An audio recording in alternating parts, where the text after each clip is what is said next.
Welcome back, ghosts, ghouls, and things that go bump in the night. You may remember that last week we were talking about Charles Dickens and unusual Christmas time stories. I don't know about you, but I'm pretty excited to find out what exactly the man saw standing in his bedroom and whether or not the wax-faced man will be on trial for murder. So, without further ado, why don't you sit back, relax, and we'll hear the thrilling conclusion of The Trial for Murder by Charles Dickens. The appointed morning was a raw morning in the month of November.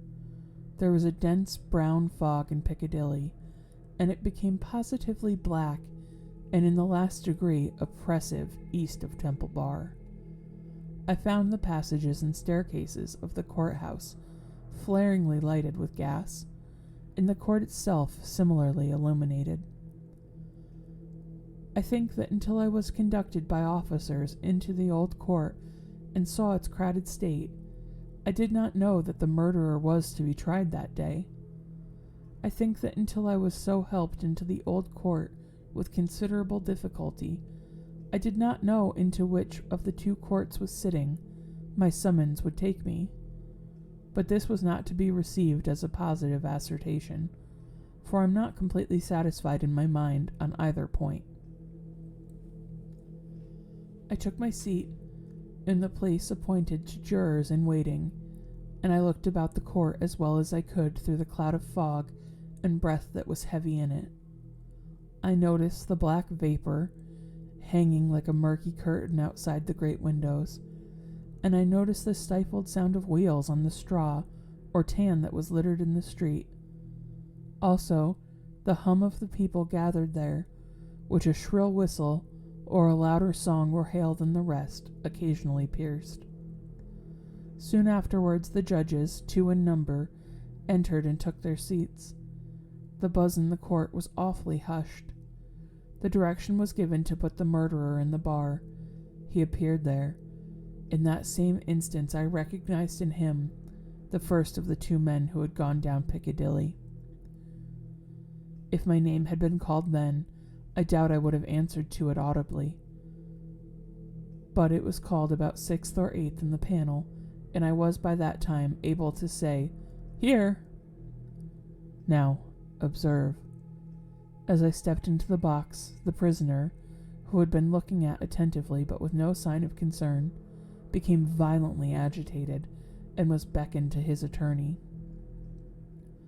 The prisoner's wish to challenge me was so manifest that it occasioned a pause, during which the attorney, with his hand upon the dock, whispered to his client and shook his head. I afterwards had it from the gentleman that the prisoner's first affronted to him words were, "All the hazards challenge that man." But, as he would give no reason for it, and admitted that he had not even known my name until he heard it called and I appeared, it was not done. Both on the ground already examined, that I wished to avoid reviving the unwholesome memory of that murderer, and also because a detailed account of his long trial is by no means indispensable to my narrative, I shall confine myself closely to such incidents in the 10 days and nights during which we, the jury, were kept together, as directly bear on my own curious personal experience. It is in that, and not in the murderer, that I seek to interest the reader. It is to that, and not to a page of the Newgate calendar, that I beg attention. I was chosen foreman of the jury. On the second morning of the trial, after evidence had been taken for 2 hours, I heard the church clock strike, happened to cast my eyes over to my brother jurymen. I found an inexplicable difficulty in counting them.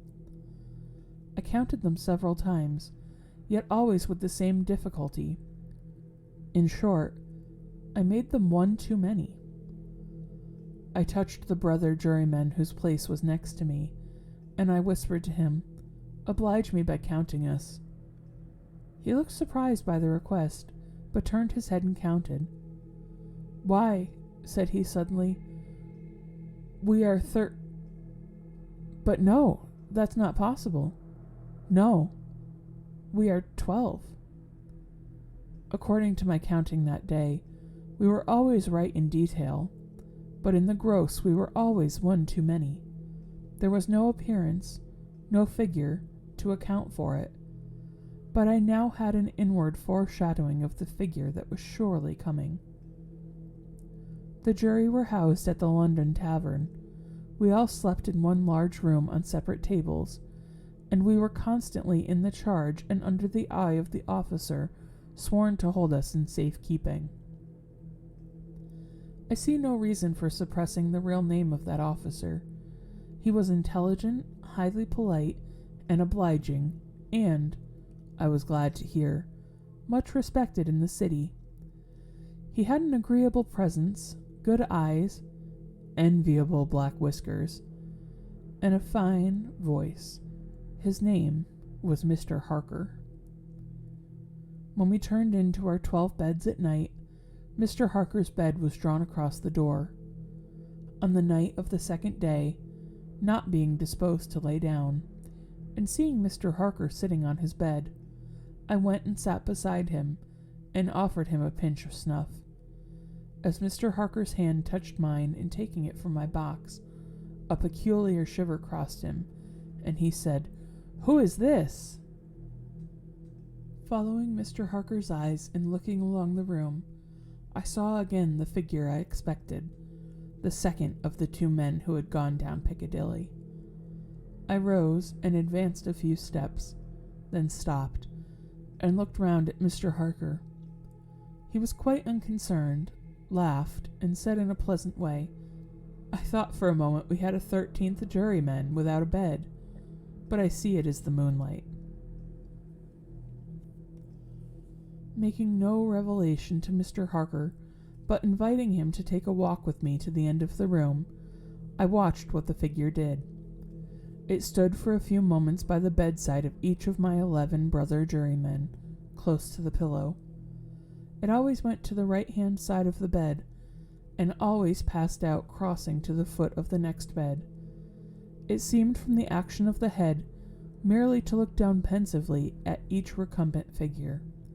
It took no notice of me, or of my bed, which was nearest to Mr. Harker's. It seemed to go out where the moonlight came in, through a high window, as if by an aerial flight of stairs. The next morning, at breakfast, it seemed that everyone present had dreamed of the murdered man last night, except myself and Mr. Harker. I now felt as convicted that the second man who had gone down Piccadilly was the murdered man, so to speak, as if it had been borne into my comprehension by his immediate testimony. But even as this took place, and in a manner of which I was not at all prepared, on the 5th day of the trial, when the case for the prosecution was drawing to a close, a miniature of the murdered man, missing from his bedroom upon discovery of the deed, and afterwards found in a hiding place where the murderer had been seen digging, was put in evidence. Having been identified by the witness under examination, it was handed up the bench, and thence headed down to be inspected by the jury. As an officer in a black gown was making his way with it across to me, the figure of the second man who had gone down Piccadilly started from the crowd, caught the miniature from the officer, and gave it to me with his own hands, at the same time saying in a low and hollow tone, before I saw the miniature, which was in a locket, "I was younger then, and my face was not then drained of blood." It also came between me and the brother jurymen to whom I would have given the miniature, and passed between him and the brother jurymen to whom he would have given it, and so passed it on through the whole of our number, and back into my possession. Not one of them, however, detected this.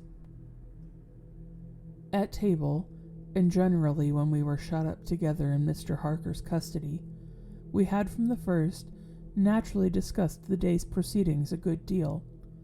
On that 5th day, the case for the prosecution being closed, and we were having that side of the question in a completed shape before us, our discussion was more animated and serious. Among the number was a vestryman, the densest idiot I had ever seen at large, who met the plainest evidence with the most preposterous objections, and who was sided with by 2 flabby parasites, all the 3 embellimed from a district so delivered over to fever that they ought to have been upon their own trial for 500 murders. When these mischievous blockheads were at their loudest, which was towards midnight while some of us were already preparing for bed, I again saw the murdered man. He stood grimly behind them, beckoning to me. On my going towards them and striking into the conversation, he immediately retired. This was the beginning of a separate series of appearances, confined to that long room in which we were confined. Whenever a knot of my brother jurymen laid their heads together, I saw the head of the murdered man amongst theirs. Whenever their comparison of notes was going against him, he would solemnly and irresistibly beckon to me. It will be borne in mind that down to the production of the miniature on the 5th day of the trial, I had never seen the appearance in court. 3 changes occurred, now that we entered on the case for the defense. 2 of them I will mention together first. The figure was now in court continually, and it never there addressed itself to me, but always to the person who was speaking at the time. For instance, the throat of the murdered man had been cut straight across. In the opening speech for the defense, it was suggested that the deceased may have cut his own throat. At that very moment, the figure, with its throat in the dreadful condition recurred to, this had been concealed before, stood at the speaker's elbow, motioning across and across its windpipe, now with the right hand, now with the left, vigorously suggesting to the figure himself the impossibility of such a wound having been self-inflicted by either hand. For another instance, a witness to character, a woman, deposed to the prisoner's being the most amicable of mankind. The figure, at that instant, stood on the floor before her, looking her full in the face, and pointing out the prisoner's evil countenance with an extended arm and an outstretched finger. The third change, now to be added, impressing me strongly, was the most marked and striking of all. I do not theorize upon it, I accurately state it, and there leave it. Though the appearance was not itself perceived by those whom it addressed, its coming close to such persons was invariably attended by some trepidation or disturbance on their part. It seemed to me as if it were prevented by laws, to which I was not amenable, from fully revealing itself to others, and yet as if it could invisibly, dumbly and darkly, overshadow their minds.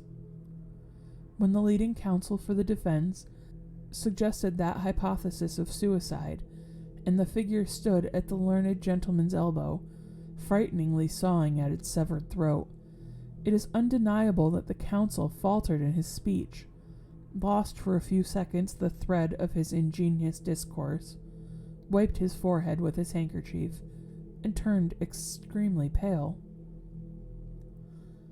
When the witness to character was confronted by the appearance, her eyes most certainly did follow the direction of its pointed finger, and rest in great hesitation and trouble upon the prisoner's face. 2 additional illustrations will suffice. On the 8th day of the trial, after the pause which was every day made early in the afternoon for a few minutes' rest and refreshment, I came back into court with the rest of the jury, some little time before the return of the judges. Standing up in the box and looking about me, I thought the figure was not there, until, chancing to raise my eyes to the gallery, I saw it bending forward and leaning over a very decent woman, as if to assure itself whether the judges had resumed their seats or not. Immediately afterwards, that woman screamed, fainted, and was carried out. So also would the venerable and patient judge who conducted the trial. When the case was over, and he settled himself and his papers to sum up, the murdered man, entering by the judge's door, advanced to his lordship's desk and looked eagerly over his shoulder at the pages of his notes, which he was turning. A change came over his lordship's face. His hand stopped. The peculiar shiver that I knew so well passed over him, and he faltered, "Excuse me, gentlemen, for a few moments. I am somewhat oppressed by the viterated air." And he did not recover until he had drunk a glass of water. Through all the monotony of 6 of those interminable 10 days, the same judges and others on the bench, the same murderer on the dock, the same lawyers at the table, the same tones of questions and answers rising to the roof of the court, the same scratching of the judge's pen, the same ushers going in and out, the same lights kindled at the same hour where there had been any natural light of day, the same foggy curtain outside of the great windows when it was foggy, the same rain pattering and dripping when it was rainy, the same footmarks of the turnkeys and prisoner day after day in the same sawdust, the same keys locking and unlocking the same heavy doors. Through all the wearisome monotony which made me feel as if I had been foreman of the jury for a vast period of time, and Piccadilly had flourished with Babylon, the murdered man never lost one trace of his distinctiveness in my eyes, nor was he at any moment any less distinct than anyone else. I must not admit, as a matter of fact, that I never once saw the appearance, which I call by the name of the murdered man, look at the murderer. Again and again I wondered, why does he not? But he never did. Nor did he look at me after the production of the miniature, until the last closing minutes of the trial arrived. We retired to consider at 7 minutes before 10 at night. The idiot vestryman and his 2 periacal parasites gave us so much trouble that we twice returned into court to beg to have certain extracts from the judge's note reread. 9 of us had not the smallest doubt about these passages. Neither, I believe, had anyone in court. The dunder-headed, however, having no idea but obstruction, disputed them for that very reason.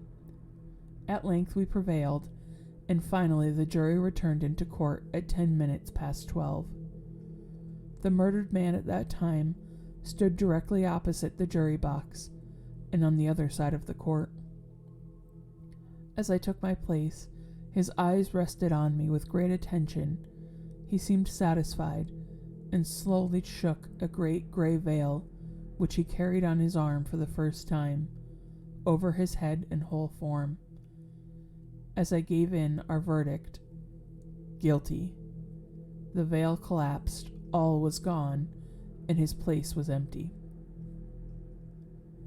The murderer, being asked by the judge, according to usage, whether he had anything to say before sentence of death should be passed upon him, indistinctively muttered something which was described in the leading newspapers of the following day as a few rambling, incoherent, and half-audible words, in which he was understood to complain that he had not had a fair trial because the foreman of the jury was prepossessed against him.